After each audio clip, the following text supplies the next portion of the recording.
नमस्कार। आकाशवाणी से प्रस्तुत है समाचार संध्या।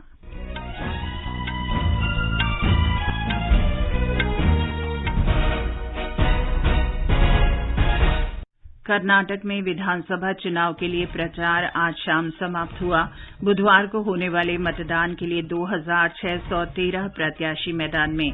वित्त मंत्री निर्मला सीतारामन ने कहा, जोखिम कम करने और वित्तीय स्थिरता मजबूत करने के लिए नियामकों को उचित समय पर कार्रवाई करनी चाहिए। वित्त मंत्री ने वित्तीय स्थिरता और विकास परिषद की 27वीं बैठक की अध्यक्षता की।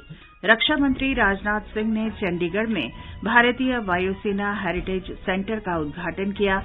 कहा, ये केंद्र सशस्त्र बलों के मूल्यों को आत्मसात करने के लिए युवाओं को प्रेरणा देगा।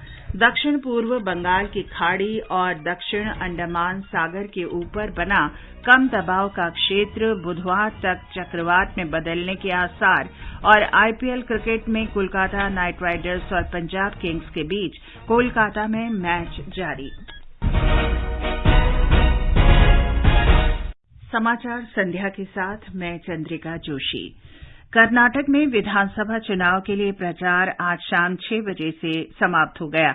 राज्य में बुधवार को वोट डाले जाएंगे। प्रचार के दौरान अधिकांश नेताओं ने अपने निर्वाचन क्षेत्र में प्रचार किया। प्रचार के अंतिम दिन विभिन्न राजनीतिक दलों के नेताओं ने रोड शो किए। मुख्यमंत्री बसवराज बोम्मई ने अपने निर्वाचन क्षेत्र शिगांव में रोड शो किया।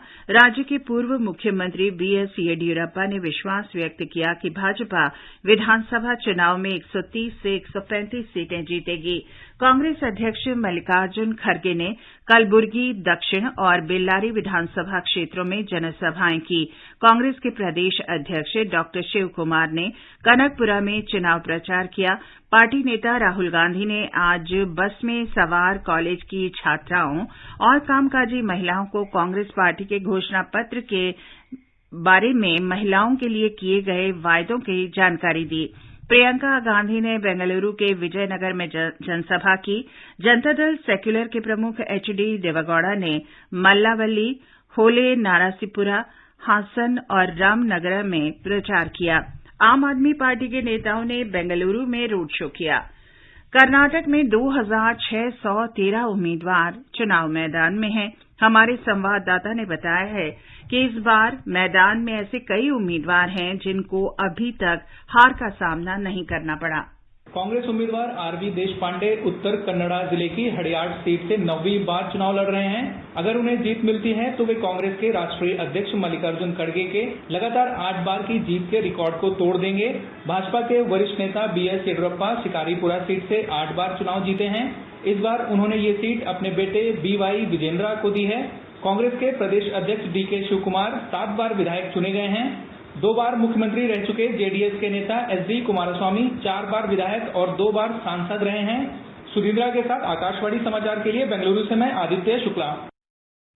उधर जालंधर लोकसभा सीट पर बुधवार को होने वाले उपचुनाव में स्वतंत्र, निष्पक्ष और शांतिपूर्ण मतदान सुनिश्चित करने के लिए राज्य भर में सुरक्षा बढ़ा दी गई है। विशेष पुलिस महानिदेशक कानून और व्यवस्था अर्पित शुक्ला ने बताया कि असामाजिक तत्वों पर निगरानी रखने के लिए विशेष नाकेबंदी की व्यवस्था की गई है और गश्ती दलों को निर्देश दिए गए हैं।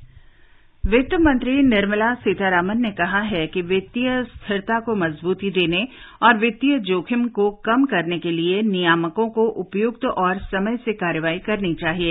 वित्त मंत्री ने कहा कि साइबर हमले के खतरे को कम करने के लिए नियामकों को सूचना प्रौद्योगिकी प्रणालियों की सुरक्षा तैयारी सुनिश्चित करनी चाहिए। इससे संवेदनशील वित्तीय जानकारी को सुरक्षित और सत्यनिष्ठा को बरकरार रखा जा सकेगा। श्रीमती सीतारामन आज नई दिल्ली में 27वें वित्तीय स्थिरता और विकास परिषद की अध्यक्षता कर रही थीं। बैठक में वित्तीय क्षेत्रों को और विकसित करने के लिए जरूरी नीतिगत और विधायी सुधारों पर विचार करके उसे शीघ्रता से लागू करने पर चर्चा हुई। ये समाचार हमारी वेबसाइट newsonair.com/hindi और हमारे mobile app news on AIR पर भी उपलब्ध हैं। सबके लिए सामाजिक सुरक्षा, अटल पेंशन योजना, मोदी जी का संकल्प। योजना उन नौजवानों के लिए है ताकि आप जब 60 साल के होंगे आपको कभी किसी के सहारे की जरूरत न पड़े, आप अपना बुढ़ापा भी गौरव के साथ बिता सको। अब तक इस योजना से 5 करोड़ 20 लाख से अधिक लाभार्थी जुड़ चुके हैं। अगर आप भी 18 से 40 साल की उम्र के हैं तो मासिक अटल पेंशन सहित योजना के 3 गारंटीड फायदों की जानकारी के लिए अपनी बैंक शाखा से संपर्क करें। समाचार संध्या में आपका फिर स्वागत है। रक्षा मंत्री राजनाथ सिंह ने आज चंडीगढ़ में भारतीय वायुसेना हेरिटेज सेंटर का उद्घाटन किया। ये केंद्र भारतीय वायुसेना के समृद्ध इतिहास और विरासत का प्रतीक है। इसमें कलाकृतियों, भित्ति चित्र और 3D चित्रावली के माध्यम से वायुसेना के विकास को प्रदर्शित किया गया है। सेंटर में वायुसेना के शौर्य और विमान तथा उपकरणों में स्वदेशी तकनीक को दर्शाया गया है। रक्षा मंत्री ने इस हेरिटेज सेंटर को वायु सैनिकों के बलिदान और समर्पण के प्रति सच्ची श्रद्धांजलि बताया। उन्होंने कहा कि ये केंद्र सशस्त्र बलों के मूल्यों को आत्मसात करने के लिए युवाओं को प्रेरणा देगा। उन्होंने विभिन्न युद्धों के दौरान भारतीय वायुसेना के अदम्य योगदान का स्मरण किया। 1971 के संग्राम का भी यही आधार रहा था। इस युद्ध की अचीवमेंट्स और लर्निंग्स आगे के कॉन्फ्लिक्ट में भी हमारा मार्गदर्शन इसने किया है और हमने कारगिल के बार में अपनी जीत का परचम शानदार तरीके से हमने लहराया है। यह किसी से छिपा नहीं है। और आज इंडियन एयरफोर्स हेरिटेज सेंटर का उद्घाटन हुआ है। मानो हम अपने रेस्पॉन्स और रेडीनेस की उन्हीं प्रतिबद्धताओं को फिर से दोहरा रहे हों, ऐसा मुझे रक्षा मंत्री होने के नाते प्रतीत हो रहा था। पंजाब में अमृतसर में स्वर्ण मंदिर के पास हेरिटेज स्ट्रीट पर आज सुबह एक विस्फोट हुआ। इससे पहले शनिवार की रात को भी यहां एक विस्फोट हुआ था। पुलिस ने घटना की जांच के लिए इलाके की घेराबंदी कर दी है। पुलिस ने लोगों से अफवाहों पर ध्यान न देने की अपील की है। मणिपुर में स्थिति धीरे धीरे सामान्य हो रही है। राज्य में पिछले 24 घंटे में हिंसा की कोई खबर नहीं है। राज्य सरकार ने अधिकांश जिलों में कुछ घंटे के लिए कर्फ्यू में ढील देने का भी निर्णय लिया है। इम्फाल पश्चिम और पूर्वी जिले में आज सुबह 5 बजे से 8 बजे तक 3 घंटे के लिए कर्फ्यू में ढील दी गई। कुछ जिलों में शाम को कर्फ्यू में ढील दी गई। सूचना और प्रसारण मंत्री अनुराग सिंह ठाकुर ने फिल्म केरल स्टोरी का विरोध करने वालों की आलोचना की है। फिल्म देखने के बाद नई दिल्ली में श्री ठाकुर ने कहा कि ये फिल्म धर्म परिवर्तन की साठगांठ को उजागर कर सच को सामने रखती है। उन्होंने कहा कि फिल्म आतंकवाद के खिलाफ देश की लड़ाई में सहयोग करेगी। श्री अनुराग ठाकुर ने कहा कि पश्चिम बंगाल सरकार ने राज्य में फिल्म पर प्रतिबंध लगाकर बहन और बेटियों के साथ पूरी तरह अन्याय किया है। उन्होंने कहा कि जो लोग इस फिल्म का विरोध कर रहे हैं वे अप्रत्यक्ष रूप से आईएसआईएस और अन्य आतंकवादी संगठनों के एजेंडे का समर्थन कर रहे हैं। तुष्टीकरण की राजनीति का ये खेल भारत की कई बेटियों की जिंदगी बर्बाद कर रहा है। आपको अपने वोट बैंक की राजनीति से बाहर आना चाहिए और मैं अपने कांग्रेस और कम्युनिस्ट मित्रों से कहना चाहता हूं, सच्चाई को ना आप कोर्ट जाकर रोक पाएंगे, ना आप इस फिल्म को झूठ बताकर रोक पाएंगे। जिन बेटियों के साथ आज तक ही हुआ, उनमें से कुछ ने हिम्मत करके आगे आकर अपनी स्टोरी को बताया, जिसको फिल्म के माध्यम से दिखाया गया। G20 के तीसरे विकास कार्य समूह की बैठक कल से गोवा में शुरू हो रही है। 3 दिन तक चलने वाली इस बैठक में विभिन्न देशों के प्रतिनिधि गोवा पहुंच गए हैं। इस सिलसिले में G20 सचिवालय ने ऑब्जर्वर रिसर्च फाउंडेशन के साथ मिलकर आज महिलाओं के नेतृत्व में विकास से जुड़े एक कार्यक्रम का गोवा में आयोजन किया। ये आकाशवाणी है। मौसम विभाग ने कहा है कि 2 दिन पहले बंगाल की खाड़ी के दक्षिण पूर्वी हिस्से में बना चक्रवाती हवाओं का क्षेत्र आगे बढ़कर धीरे धीरे बुधवार तक चक्रवात का रूप ले सकता है। बंगाल की खाड़ी के दक्षिण पूर्व हिस्से और दक्षिण अंडमान सागर के आसपास कम दबाव का क्षेत्र बन गया है और ये कल तक गहरे दबाव के क्षेत्र में बदल सकता है। मौसम विभाग के महानिदेशक डॉक्टर मृत्युंजय महापात्र ने नई दिल्ली में बताया कि चक्रवात बंगाल की खाड़ी के मध्य भाग की तरफ बढ़ेगा और शुक्रवार की सुबह तक ये बंगाल की खाड़ी के पूर्वी मध्य के मध्य हिस्से में पहुंच जाएगा। ये बंगाल की खाड़ी के मध्य हिस्से में भीषण चक्रवात का रूप ले लेगा और शुक्रवार से अपनी दिशा बदल देगा। South east Bengal Andaman area में दरअसल ये कंडीशन रफ है। विंड स्पीड 42-50 किलोमीटर/आवर चल रहा है। इसलिए हम ये वार्निंग दिए हैं कि कोई fisherman south east bay of Bengal और साउथ अंडमान सी को नहीं जाना चाहिए। इसके साथ साथ 9 तारीख से जो सेंट्रल बे ऑफ बंगाल में एरियाज वहाँ भी धीरे धीरे डिस्टर्ब होगा। जो अंडमान निकोबार आइलैंड है वहाँ भी हेवी रेनफॉल हो सकता है।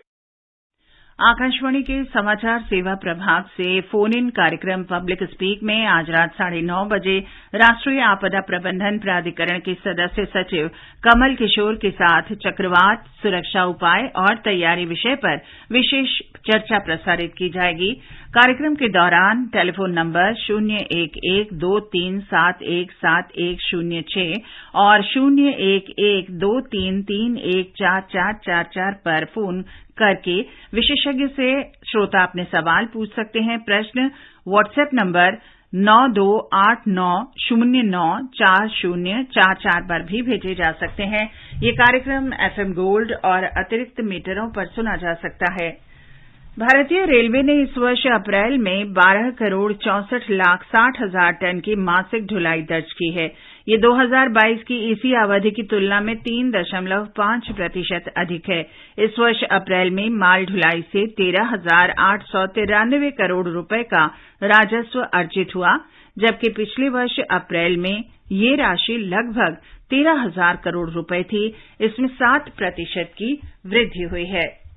और अब आर्थिक जगत की खबरों के साथ हैं विभूति मिश्र।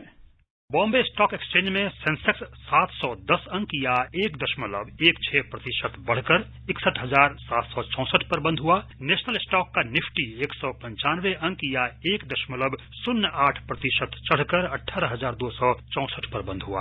विदेशी मुद्रा बाजार में अमेरिकी डॉलर के मुकाबले रुपये की कीमत 81 रुपये 80 पैसे रही और अंतर्राष्ट्रीय बाजारों में ब्रेंट कच्चे तेल की कीमत दिन के कारोबार में समाचार तैयार किए जाने तक $77.15 प्रति बैरल पर चल रही थी। सर्वोच्च न्यायालय ने दिवंगत भारतीय प्रशासनिक सेवा के अधिकारी जी कृष्णैया की पत्नी उमा कृष्णैया द्वारा दायर एक याचिका के जवाब में आज बिहार सरकार और अन्य को नोटिस जारी किया है। याचिकाओं में गैंगस्टर से नेता बने आनंद मोहन सिंह की जेल से समय से पहले रिहाई का विरोध किया गया है। हाल ही में राज्य सरकार द्वारा जेल नियमों में बदलाव के बाद आनंद मोहन को समय से पहले रिहा कर दिया गया था। आनंद मोहन सिंह सहित 27 कैदियों को भी जल्द रिहाई मिली थी। आईपीएल क्रिकेट में कोलकाता के ईडन गार्डन्स में कोलकाता नाइट राइडर्स का सामना पंजाब किंग्स से हो रहा है। पंजाब ने टॉस जीतकर पहले बल्लेबाजी करते हुए ताजा समाचार मिलने तक 16वें ओवर में 5 विकेट पर 127 रन बना लिए हैं। इस बीच विश्व टेस्ट चैंपियनशिप फाइनल के लिए ईशान किशन को चोटिल केएल राहुल की जगह भारतीय टेस्ट टीम में शामिल किया गया है।